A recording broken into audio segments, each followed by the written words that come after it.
السلام علیکم۔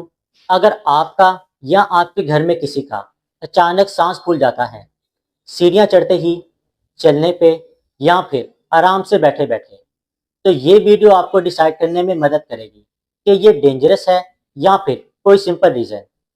اس ویڈیو کے انت تک ضرور دیکھیے گا۔ اس کے درمیان میں آپ کو 2 منٹ کا ڈینجر ٹیسٹ دوں گا۔ فرض کیجئے رات کے 2 بج رہے ہیں اور آپ کے کسی فیملی ممبر کا اچانک سانس پھول جاتا ہے اور پوچھنے پر وہ یہ بتاتا ہے کہ یہ بس تھوڑی دیر پہلے ہی سٹارٹ ہوا ہے، صبح چل کر ڈاکٹر سے اپائنٹمنٹ لے لیں گے۔ اب آپ کنفیوز ہیں کہ صبح کا انتظار کروں یا پھر انہیں فوراً ہاسپٹل لے کر جاؤں۔ تو چلیے آپ کی اس کنفیوژن کو دور کرتے ہیں، 2 منٹ کا ڈینجر ٹیسٹ سٹارٹ کرتے ہیں۔ یہ ٹیسٹ 4 سوالوں کا ہے۔ اگر ہر سوال کا جواب ہاں ہے تو رسک بہت زیادہ ہے۔ پہلا سوال، کیا مریض کو سانس پھولنے کے ساتھ ساتھ سینے پہ دباؤ یا پھر ٹائٹنس محسوس ہو رہی ہے؟ مریض کو کچھ ایسا لگے گا کہ کسی نے کوئی وزنی چیز اس کے سینے پر رکھ دی ہے۔ مریض کے سینے کا درد اس کے بازو، کندھے، گردن اور دانت کی طرف بڑھ رہا ہوگا۔ اگر ایسا ہے تو اس میں کیئرلیس مت ہوں، یہ ہارٹ اٹیک کی طرف سگنل ہے۔ دوسرا سوال، کیا مریض کے سانس پھولنے کے ساتھ ساتھ اس کے ہونٹ اور انگلیوں کا رنگ نیلا یا پرپل ہو رہا ہے؟ یہ آکسیجن کم ہونے کی نشانی ہے۔ یہ ہارٹ، لنگ اور بلڈ تینوں میں سے کسی کا بھی مسئلہ ہو سکتا ہے۔ تیسرا سوال، کیا مریض کا سانس اتنا زیادہ پھول رہا ہے کہ وہ ایک جملہ بھی مکمل نہیں کر پا رہا؟ اسے ایک جملہ بولنے کے لیے بیچ میں بار بار سانس لینا پڑ رہا ہے؟ اگر ایسا ہے تو یہ ریڈ فلیگ ہے۔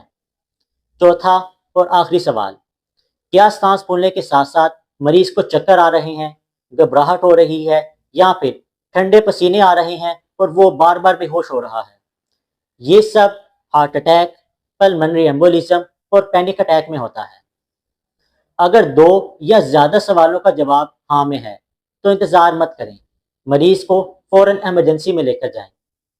اگر ایک سوال کا جواب ہاں میں ہے مگر سانس کا پھولنا بالکل نیو ہے اور پہلی دفعہ ہوا ہے اور وقت کے ساتھ ساتھ بڑھتا جا رہا ہے، تب بھی انتظار مت کریں، مریض کو فوراً ہاسپٹل لے کر جائیں۔ تو ویورز، اب ذرا ریلیٹیولی سیف سائڈ کی بات کرتے ہیں جس میں آپ صبح ہونے کا انتظار کر سکتے ہیں۔ کچھ مریضوں کا سانس صرف سیڑھیاں چڑھنے پہ ہی یا پھر تیز چلنے پہ پھولتا ہے، مگر ان کے سینے میں کوئی درد نہیں ہوتا۔ ان کا رنگ نارمل رہتا ہے اور 1 سے 2 منٹ کے ریسٹ کے بعد ٹھیک ہو جاتا ہے۔ ان کو یہ مسئلہ کئی سالوں سے چلا آ رہا ہے مگر وقت کے ساتھ ساتھ بڑھتا اور سیویئر ہوتا جا رہا ہے۔ ایسے میں وجوہات مریض کا اوور ویٹ ہونا ہے، ایکسرسائز کا کم کرنا، ایزدما یا الرجی ہے یا پھر خون کی کمی۔ ایسے میں آپ اپنا بلڈ پریشر، شوگر اور ویٹ کا ریکارڈ بنا کے رکھیں اور نیکسٹ ویک میں جا کر اپنے ڈاکٹر سے لازمی اپوائنٹمنٹ لیں۔ میرے پاس اکثر ایسے کئی پیشنٹس آتے ہیں جن کو بہت زیادہ گھبراہٹ ہو رہی ہوتی ہے۔ انہیں لگتا ہے کہ یہ ہارٹ اٹیک ہے مگر یہ صرف گھبراہٹ ہوتی ہے۔ ان کا درد سینے میں ہو رہا ہوتا ہے مگر ہاتھ لگانے پر ان کا درد بڑھ جاتا ہے، یا پھر اگر ان کا دھیان کسی اور کی طرف لگایا جائے تو یہ درد ختم ہو جاتا ہے۔ اگر آپ انزائٹی پہ میری مکمل ویڈیو دیکھنا چاہتے ہیں تو وہ میرے چینل پہ موجود ہے، لیکن اگر یہ سب مسئلے آپ کو پہلی دفعہ ہو رہے ہیں تو گھر پر انتظار مت کریں، فوراً ڈاکٹر کے پاس جائیں۔ اگر آپ کو آج کی ویڈیو پسند آئی ہو تو اس کو لائک اور چینل کو سبسکرائب کریں تاکہ آپ کو مزید ویڈیوز ملتی رہیں۔ اور اگر آپ چاہتے ہیں کہ میری اگلی ویڈیو اس ٹاپک پر ہو کہ سیڑھیاں چڑھنے پہ سانس پھولنا نارمل ہے یا پھر اب نارمل، تو نیچے کمنٹ میں ضرور بتائیے گا۔ Take care.